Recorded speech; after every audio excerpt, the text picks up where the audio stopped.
Huh?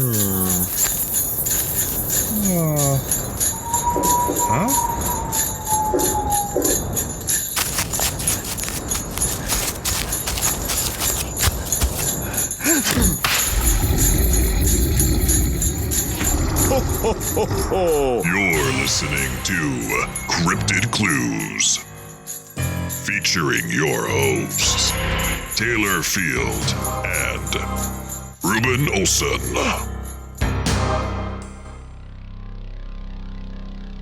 Good evening, ladies and gentlemen. You're listening to Cryptid Clues. I'm one of your hosts, Reuben Olson. I'm your other host, Taylor Field. Third time's a charm. It's not like we rehearsed this 2 other times. But here we go. We're diving into the holidays. Merry Christmas, Reuben. Merry Christmas, Taylor. Mm-hmm. This is good to be here. It's very good to be here. This is an extra episode we're throwing your way because it's, festive time. And it's like a part 2 to our Frau Perkta episode we did previously. But before we get into that, we're going to just throw some plugs your way. CryptidClues.ca is our home base. You can find all our information, our blog posts there. CryptidClues@gmail.com if you want to reach out, say hi, send us a message, see what's going on. And social media. Cryptid Clues on Facebook and Twitter. You can find us there. And be sure to check us out on our Patreon because you can get ad-free, exclusive, early content there. It's a good time. And some Patreon episodes that are exclusively only on Patreon. Nowhere else. So, without further ado, Reuben, what are we doing? Well, unlike last time when we talked about what's her name? Frau Perkta? Frau Perkta. Frau Perkta. Well, there ain't going to be any frowns, and we're going to be perking up a little bit because now we're going to be talking about Krampus. Ooh. Now, Krampus is an interesting one because I didn't really know much before about Krampus except for that one horror movie that came out recently. I mean, what I knew before was like, hey, he's a big magical goat man looking thing wearing Santa clothes who's very mean. What did you know about Krampus beforehand? Well, obviously the movie was definitely something that kind of shed a little bit more light for me in the Krampus kind of area, but pre-existing. My knowledge consisted of they had celebrations, in Europe, in Germany, about this entity. Way more knowledgeable than I was, okay. I knew that his resemblance was extremely displeasing. Horns, goat-like physique or features like that. I knew it was very more or less like demonic, but I don't know a lot of things to the extent like I do now, having done a little bit more research. Right, and we're about to dive into it, but I just want to say now that I have done all of this research, Krampus is basically Saint Nick's pet that he trained to sick on the bad kids and inflict mental harm. A pet, so not an equal who just inflicts bad? I guess we'll get into that a little bit. Ooh. So let's dive into the definition of Krampus. What is Krampus? Well, in Central European popular legend, Krampus is a half-goat, half-demon monster that punishes misbehaving children at Christmas time. He's the devilish companion of Saint Nicholas. Krampus is believed to have originated in Germany around the 12th century, and his name derives from the German word Krampen, which means claw. And I definitely was thinking of like a big goat man with claws before too, probably because of that horror movie. That's what I seem to remember. Moving on though, Krampus was considered, in Norse mythology, to be the son of Hel, goddess of death, who in turn was one of Loki's children. So I have a note on that. I found out that in recent years that Krampus being the son of Hel was popularized through the internet. Mm-hmm. Even appearing in articles like National Geographic and the Smithsonian Magazine. And now we can take it all back to Loki as well and make it relevant with the Marvel Cinematic MCU Universe. canon. It's Absolutely. MCU canon. Loki's going to open up a portal to the Christmas world and have to fight Krampus next. Watch it. Watch it happen. I want a Marvel holiday special just as bad as the Star Wars one. You want that? I want a bad one. It's not out of the realm of possibility of what kind of cryptids could pop up in the MCU. Black Panther has a comic book where he fights the abominable snowman. He fights a Yeti. It's a real thing. Go Google it. Anyways. Is there an Ogopogo one? Anyways, sorry, yes, we're getting very distracted. So with the spread of Christian influence, Krampus became associated with Christmas, despite efforts to ban him by the Catholic Church.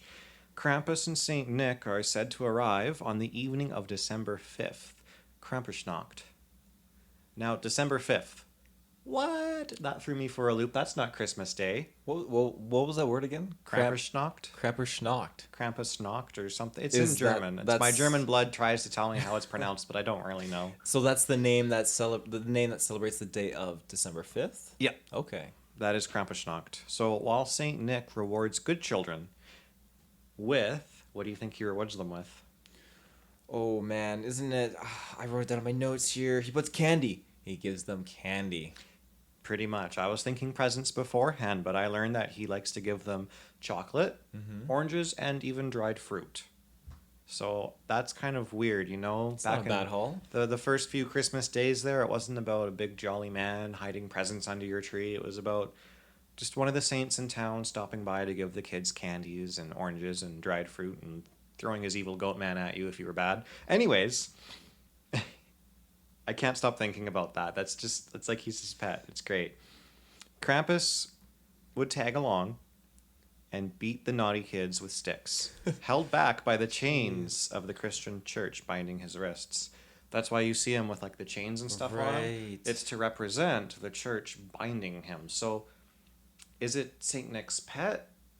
Is he bound because of the church? That's one interpretation. The narrative of that just blows my mind, of Saint Nick being jolly and happy, giving the candy to the good kids. Don't mind my pet Krampus here. Krampus Right, like growling and hissing at these children. It's not Saint Nick coming around the corner going, ho, ho, ho, season's greetings. You have Krampus when you're naughty coming, ho, ho, ho, ho, season's beatings. Oh my gosh. Oh, I shouldn't laugh. It was appalling. In more extreme stories, Krampus is said to eat the children or take them to hell where they will be tortured and drowned. That's very descriptive. Would you tell your child that?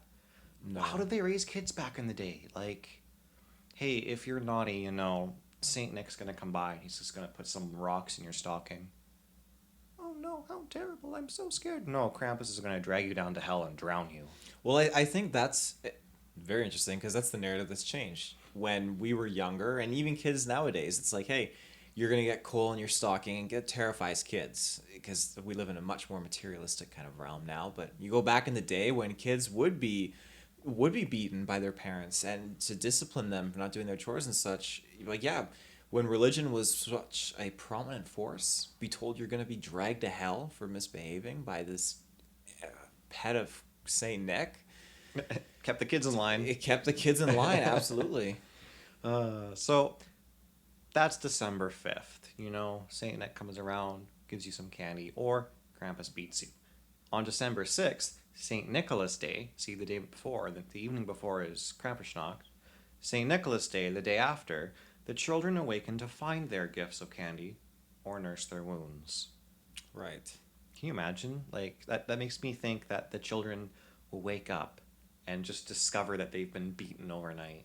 How terrifying So they're is not, that? like, they wouldn't be consciously aware of what's going on? It's just during their sleep? I would imagine in that narrative, no, but then there's Okay. so many different variations of how it really goes. Yeah. It's probably just dependent on how the parents taught their kids and then how those kids passed down those stories, right? I did find out the tool of choice, I guess, from Krampus would be birch branches. Birch branches, like that's very specific. Mm-hmm. Moving on through the history, I don't know where the birch branches come into play, but that's a little scary. He's just carrying them around, ready to beat the kids with them. It has, like, wicker basket, yeah. Oh, geez. I saw some pictures online, too, of Krampus with, like, a wicker basket carrying kids, and I guess that's a part of it, too.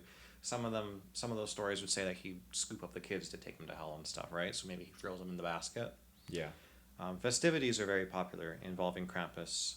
This includes the Krampus Lauf, which is translated roughly to Krampus Run. In this festival, which often involves alcohol, people dressed as the creature parade through streets, scaring spectators and sometimes chasing them. Sounds like fun. I'd be the one to dress up and chase people. It'd be awesome to scare them. It began in the late 20th century amid efforts to preserve cultural heritage. Krampus runs became increasingly popular in Austria and Germany. During this time, Krampus began to be celebrated internationally, and the monster's growing appeal was evidenced by numerous horror films. Some claimed the expanding popularity of Krampus was a reaction to the commercialization of Christmas. Now, I'd like to go back a step here. Like, we've covered pretty much what Krampus is. We've covered some of the history on him. Why is a half goat, half demon creature friends with Santa? I mean, St. Nicholas was historically a real person, but I doubt he had a pet goat man. That's just all kinds of messed up. Is Santa getting his speed powers on Christmas night from a demon? That's how he covers the world so quickly. He made a deal with the devil. Yeah. Bad Santa. He just wanted to help all the kids and felt bad, so he made a deal. But in exchange now, the devil follows Santa around and beats the kids. That's terrible. Is this your own theory? That's my own theory. Oh, okay. I was like, is this real? What credence is there to this? No, that's just me. I was just writing and I was like, holy, this is really messed up. How horrifying would it be, though, to be a kid? You wake up on Christmas excited to see Santa, but standing right next to Santa is an ugly demonic entity. Wouldn't that ruin Santa for you? Well, if you ask me, all these Santas in the malls are false representations. You go to get your photos with the kids at Santa at the mall. You got Mrs. Claus and the elves. Where's the demon standing behind Santa Claus? In the photograph. In the After it develops, you just see Krampus. yeah. Or if you've been bad, the photo gets developed and it turns out you were sitting on Krampus's lap the whole time. That would be a mind bender. Oh my goodness. It's like Back to the Future where like your limbs start to disappear and stuff. It's actually just wounds Yeah. start to appear on your skin. Yeah. Oh my gosh. Oh my goodness. Well, on that note, let's dive into a quick ad break and then we're actually going to dive into some encounters.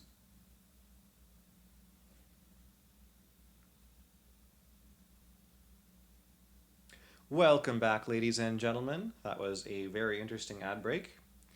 Now, I bet you thought, Taylor, I wouldn't find any encounters. Okay. I'm peaked. Right? Yeah. I dug really deep.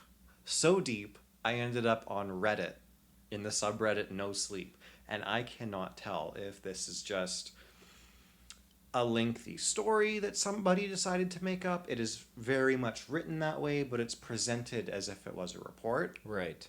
And the user that actually made this post is a deleted user, so I can't give proper credit. So credit be to the original poster, whoever they may have been. I'm going to give you a very rough, abridged version because it was a very, very long encounter. So I'm going to start quoting it here. Growing up, I never heard about anything evil when it came to Christmas. My parents always took me to see Santa every year, and I never got coal in my stockings. I believed in Santa up until about age 9. So every year, I always acted super good in the months leading up to Christmas. My parents worked a lot of late nights one year, so I was left with my older sister. She was especially mean and would invite her boyfriend over some nights. I'd threaten to tell Mom if she brought him over again. My child mind would threaten to even tell Santa, who would put coal in her stocking instead. One day, she had enough of me and told me about Krampus. This was the same year that I had started to develop an interest in women. I found my dad's Playboy stash and looked through it for a good half hour before putting it back. I feel like the reason that I got a visit was because of this mistake. I woke up in the middle of the night, extremely thirsty. The house was pitch black, except for an overhanging microwave light in the kitchen. I got my water, then headed back towards my room. It was at that moment when I heard a noise on the roof. I remember thinking if I was second-guessing myself about Santa being real or not. I whispered to myself, "Santa?" I walked towards the window and saw what I thought was a deer outside. I thought maybe the noise came from the deck and not the roof. Maybe the deer had walked on the deck and jumped into the yard. But I took a closer look and realized I may not be looking at a deer. It turned around, revealing its really large body and glowing red eyes. The antlers weren't antlers, but horns. I remember thinking in that moment, it was like I was looking at Beast from Beauty and the Beast. I was frozen in fear as I saw the creature walking towards me. We locked eyes. Then it smiled, its teeth razor sharp. It jumped straight up out of sight, like it jumped straight into the sky and into thin air. End quotes. The story then proceeds to explain how he runs into his sister's room, struggles to tell her what happened. Then he gets caught with the magazine thing, and she threatens to tell mom and dad about the magazine, so it never really goes anywhere. But interesting encounter nonetheless. Whether it was just made up for that subreddit, I don't know. That's my likely theory. But interestingly enough, I mean, you could always say, well, maybe on the off chance it's a real encounter, maybe it's not Krampus, maybe it's a goat man, but that's quite a stretch too, to line up with that time of the year, being told about Krampus, etc. What are your thoughts on that? Did he give a date? No. So we can only assume that it's around Christmas time because the relevance that the sister made, saying, hey, have you heard about Krampus? I'm imagining at least, but my first thoughts when you were telling that was like, hey, what if it is a goat man? Misidentification or something like that. Clearly they didn't specify that it was wearing any like Saint Nicholas garb or anything like that. It was just red eyes, not Big, antlers, hulking, horns, hairy. Yeah, exactly. Like Beast from Beauty and the Beast. And I think that's a really good description too, because that makes me think of the horror movie as well, where Krampus was presented as like a big, thick thing, right? Imagine putting yourself in the shoes of this kid.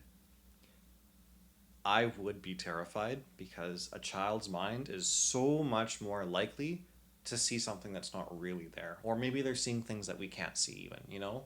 There's a million possibilities. I remember as a kid, like if I had like a nightmare or something, like a day nightmare kind of a deal, I'd feel like I was seeing things. Well, maybe I should have gotten checked by a doctor. Anyways, I felt like maybe I was seeing things. That could be a possibility. What do you think of that?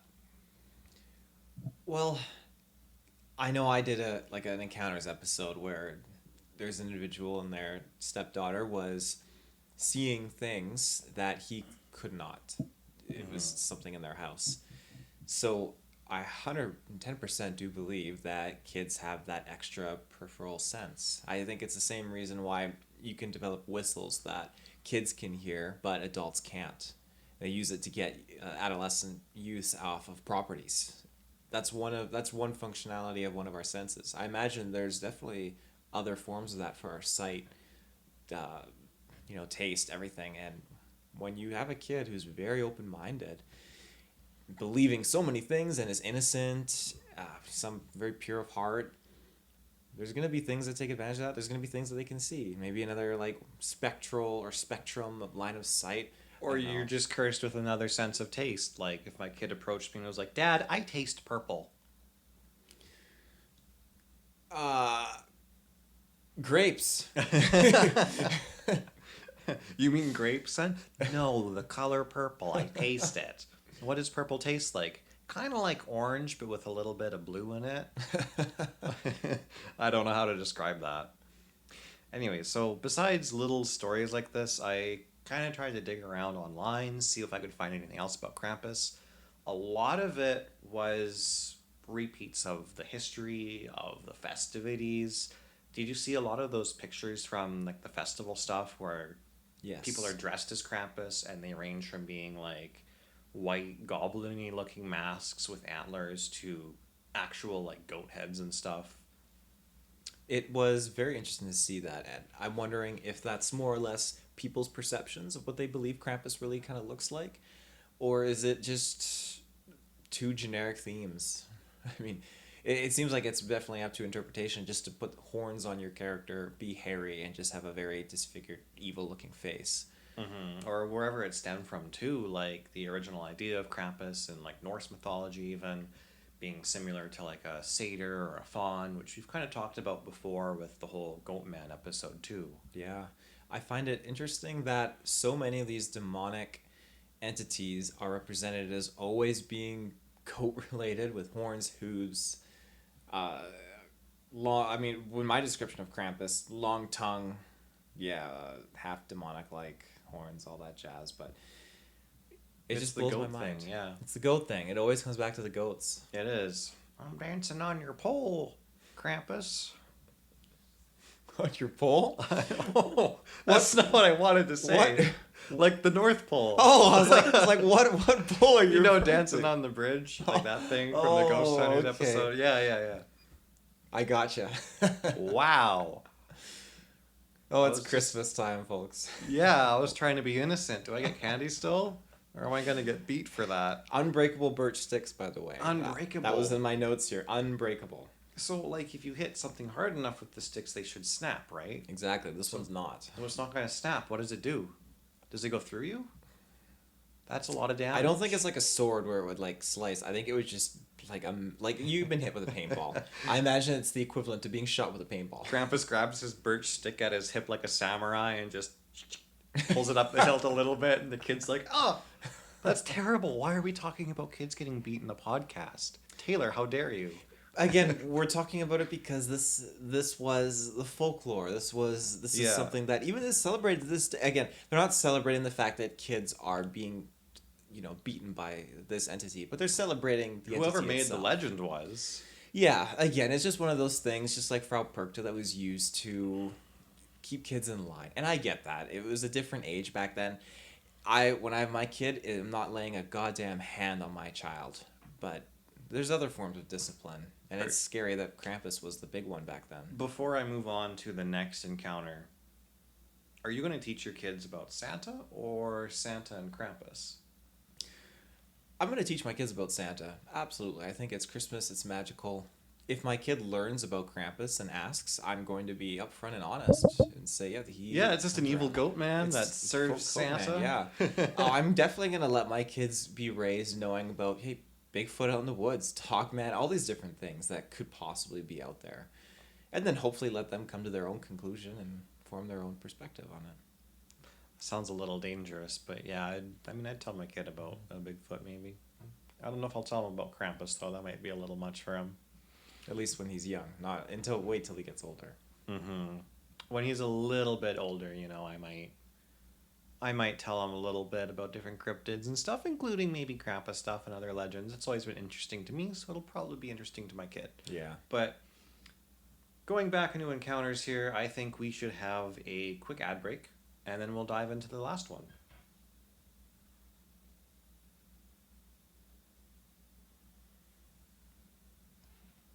Welcome back, everybody. It's time for the last encounter. Now, this one... You have another encounter? I have another one. Oh my goodness, Merry Christmas. Right? Merry Christmas. It's Krampsmas right now.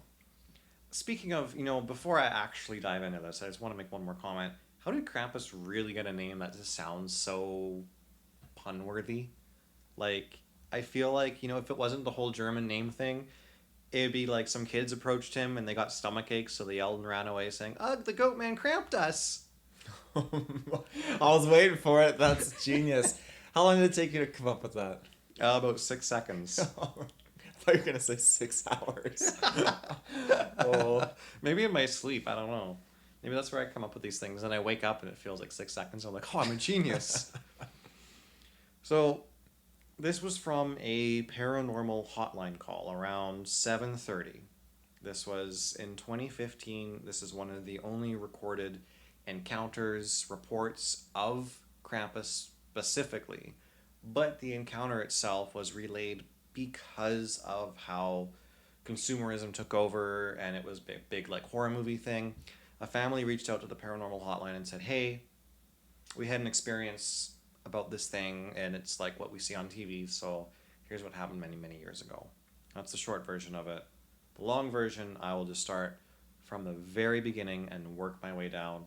You might think, well, how real could this encounter be with Krampus? Well, don't worry, it's not too terribly disbelievable. It's got gnomes in it. On that note, straight from the website here, I get many strange paranormal hotline calls, and one of the strangest occurred today. A family that resides in Massachusetts makes claim that they were haunted by Krampus and his little gnome friend named Limey. So one specific friend. One specific gnome friend named Limey. The family, seeing the preview of the movie Krampus, felt the urge to tell their story to the paranormal hotline. The family wants to remain anonymous, and they make claim that this incident happened many years ago. The family is of German descent. They have 3 children, 2 boys and 1 girl. The girl, in her teens, played around with a Ouija board with her 2 girlfriends. The board started answering their questions, and the girls got real freaked out about it. When they asked the entity what his or her name was, the name it spelled out was Krampus. Dun dun dun. Jesus. The family realizes that Krampus is a fictional character, but they feel there's either an entity out there that calls itself Krampus, or there is actually a real Krampus. Their daughter was misbehaving and using LSD with a boy in the neighborhood, and the entity said he would punish her for her misdeeds. The entity told the daughter that she would first be visited by a gnome named Limey. Perhaps under the influence of LSD, the daughter started seeing a misshapen gnome creature running about the house. Limey had scrawny legs, feet with pointed slippers, a slight hunchback, and facial skin blisters. He was hideous to look at. There was a time when the daughter opened the closet, and Limey jumped out of the closet and scurried off. The mother of this family saw Limey once while watching TV. With her peripheral vision, she saw a small, shadowy creature dart off and run underneath the kitchen table. The daughter, while lying in bed, heard thumping sounds coming from underneath her bed, and when she rolled over and looked underneath, the little gnome creature poked her in the eye with a sharp object. The daughter's eye was bleeding profusely. The mother was about to rush her daughter to the hospital when all of a sudden the bleeding stopped and the eye was normal, as if nothing had ever happened. This was the last time they saw Limey. Now, here comes Krampus. The two sons that slept in bunker beds heard a knocking on their closet door. The boys kept watching the closet door because of the knocking. The knocking became louder and louder, and the father of this family went to the two boys' room to investigate. When he got up there, he opened up the closet door, and two large red eyes came flying out of the closet and went right through him. He felt a chilling cold breeze go right through him. The next incident occurred during Christmas Eve. On Christmas Eve, the daughter confronted a large entity with horns and red eyes. The entity held the daughter down on her bed and slapped her 5 times. The daughter screamed and screamed. The daughter had to be hospitalized because the experience produced psychological issues. The family was very stressed out from the paranormal experiences in this home and decided to go on vacation to Florida for a week. When they returned, they discovered that their home had burned down to the ground. There was no explanation for the fire. The paranormal activity experienced by this family has ceased, and they now live in a new home in another state. Well, I'm speechless. I mean, the Ouija board thing is terrifying. The fact that that has a play in this as well is mind-boggling. I mean, my goodness. There's a lot to unpack there. There's Okay, a first lot. of all, the daughter was on LSD. Yes. Then she started seeing gnomes. Now, in particular, one very particular gnome named Limey. What are your thoughts on Limey? Well, I did an episode on norms and other types of little folklore cryptids. I have a part of me that that does believe in those cryptids, those entities, those beings. Limey, I mean, I believe that fits in with kind of like a Krampus kind of style because supposedly he has minions. It seems like a lot of these cryptid folklore beings have minions of sorts that are like small, like demonic, right? Well, I mean, Santa has Krampus following him around as a pet, so where are Santa's little elves? Maybe they're gnomes. Yeah, well, there you go. Tinkering and making sharp little toys for the kids. Yeah. Sticking their candy. Oh, it's just Halloween, basically. Yeah, there you go. As far as Limey goes, you have that scenario where, okay, like you mentioned, she is on LSD. I wasn't there. The only word we have to take is hers. No, the mother saw Limey, though. The mother did see Limey? Okay, I thought the mother only saw the eye bleeding when it wasn't in fact bleeding. The mother saw it out of the corner of her eye. Or something like Okay. that. So that's interesting then. So you have that backup, and then the whole thing of the eye bleeding but not really bleeding just makes me think of something along the lines of like Poltergeist, where they experience something that seems so vivid and real, but it's just nothing. It turns out to be just false alarm. And I think that's a very paranormal aspect, not because of the movie, but because I do believe paranormal situations can make you see and experience things that other people can't. I think what makes it a little bit more believable for me too is the fact that it's not really about the Krampus that we know. It's happening around Christmas. They see an entity with horns and red eyes. That is as Krampusy as it gets. Absolutely. I mean, besides the Ouija board thing stating that its name is Krampus, but we know, like, if there is some kind of evil spirit or something there, it could probably pose as that. Yeah, well, we know Krampus is related to demonic content. A Ouija board around Christmas time. It's the last thing I would ever expect to hear in a story is I contacted Krampus. Moving the little thing and it goes H O H. Oh no. Oh no. Season's beatings. Oh, the idea of it appearing in the closet and zooming and going through the guy. What do you feel about that? That's really ghost-like or Yeah. demonic-like for sure. Yeah. I think the fact that it happened to the father as well. Like he came upstairs. Usually the kids are hearing something. You rip open the closet doors. There's nothing there. Okay, kids, go to bed. Yeah. The whole house being burned down is terrifying. They left on vacation, so I just... Did the girl keep playing with the Ouija board? It seems like it, according to the story. Like, hey, the Limey is going to come visit you and all these different factors. So she must have kept talking to Krampus. I wonder why the parents didn't put a stop to it. I don't know, but kids like to do weird things sometimes, and sometimes they keep doing those things because it's tempting. Like the previous encounter, maybe that kid's still reading Playboy magazines for all we know. Yeah. I guess we'll never find out now that it's from a deleted user. Well, thank you for finding those two encounters. I'm happy you found them. I'm happy you shared them. Absolutely. I feel like it's worth mentioning too that this one actual encounter, I only found it on one website, and that was beforeitsnews.com. Mm-hmm. So as legit or unlegit as they may be, that's where my one source was for that report. Gotcha. The story itself, though, definitely intriguing, definitely interesting, and worth sharing. So I think, to boil everything down to maybe a couple of final thoughts. Taylor, do you think Krampus may have originated from a Goatman sighting? I do. I really do.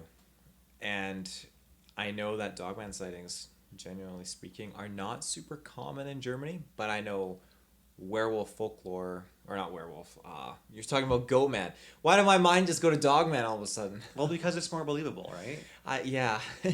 Bipedal humanoid cryptids. They are common in folklore tales in Germany, from what I can find out.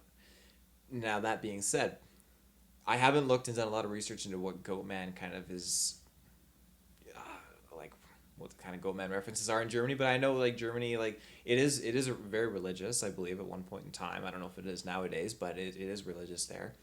And these kind of demons and such, I think, are probably heavily represented in a lot of history, especially in Europe in general. You're dealing with a lot of those kind of factors.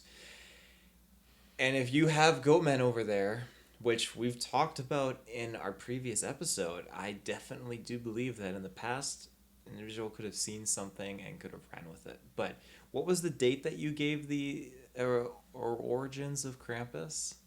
The 12th century? 12th century? Okay. Yeah, I feel like looking at like the 12th century, 11th century, there's a lot of crazy things. And we talked about in the medieval Wild Man, right? Mm-hmm. There's lots of accounts and details of abnormally like looking cryptid humanoid beings. So. And think about how easy it would be to misidentify one of those as something that's become a new cryptid today. Like, for instance, Dogman, big pointy snout. If he's looking kind of down and up and at you, well, it's going to look more like a goat face with the big ears looking more like horns and the red eyes. The fact that those dog-like legs are kind of the same as like a satyr would be standing up. Yeah. Easy way to mistake something like that too, right? It sounds really weird as somebody who's a little bit of more like a cryptozoologist, researcher type person to be rationalizing one cryptid to be another to make it sound more believable. It feels like a catch-22. Like, oh, you didn't see that? You must have seen a Bigfoot. Yeah. Golly. Well, that's not going to pass in the real world. But, with all the different cryptid sightings and all the different reports that we read up on, I think a lot of them are just the same cryptid. Well, I do truly believe misidentification amongst the cryptid realm is definitely in full swing. I think when a lot of people think they're seeing a Bigfoot, they're seeing a Dogman, and that goes for so many things. I think your analogy of the goat man, dog man kind of comparison of what people think they may see is spot on. When it's dark, your mind's playing tricks. You know, you're a kid going to get a glass of water, you just read your dad's Playboy, and you're going back to your room. I mean, you can misidentify these things. So it's interesting to note, though, the red eyes was shared between both encounters. Oh, good catch. So red eyes seem to be a common theme amongst many cryptids. That's a really interesting thing too, especially really evil type cryptids too. Yeah. What a great Christmas topic that was. Honestly, we was just good. ended it on the note of like demonic entities, red eyes, evil, scary bees. I even mentioned Halloween in there at one point. Wow. Christmas time is abound, and I think the next time we meet up, it's going to be part of the new year after Christmas almost. Like, holy, I can't believe we've done so much already. Yeah. Well, I think we got one more episode before the new year closes out. And then that's it. That's going to be crazy. I can't believe it. Well, on that note, Taylor, I'd like to wish you and all the viewers a Merry Christmas. Yes, the Happy holidays. bestest and snowiest of holidays to you all. See you around, folks. Bye-bye.